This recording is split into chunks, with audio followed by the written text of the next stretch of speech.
A 6-week-old Tacoma girl has become... Western Washington viewers met Eric Slocum in May of 1990. Here's a sample of some of his first anchoring on the KOMO 4 news set. Both Presidents Bush and Gorbachev pledged to work together for a new era of peace. One of Eric's first reporting assignments was a big one. He went to Montana after landing a sought-after interview with the leader of the Church Universal and Triumphant. Very rarely does Elizabeth Clare Prophet talk to reporters. She made an exception for us. You are a prophet, am I correct? Yes, you are correct, by the grace of God.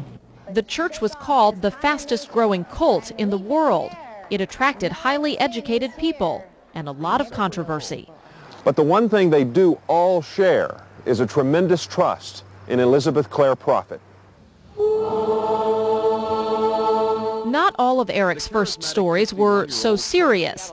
A couple months into his tenure here, Eric was part of his very first KOMO Kids Fair. Folks, they're putting the finishing touches on the KOMO Kids Fair tent behind me.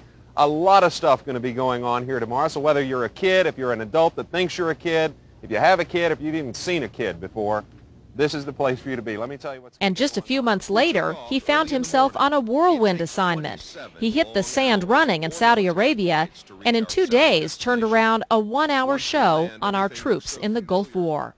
In the housing compound, you'll find a lot of rock, sand, and sun, things typical of Saudi Arabia. But you'll also find a little piece of America, something to remind the men and women of home. This is an amazing sight in the Saudi Arabian desert. Back at home, Eric chronicled this 90s fad, bungee jumping. Why am I doing this? I'm serious. I cannot figure out why I'm doing it. The only way to get to the bottom of this story was to make the 14-story jump himself.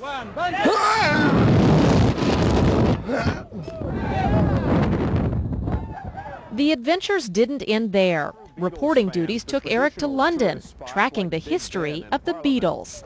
It's the most photographed crosswalk in the world.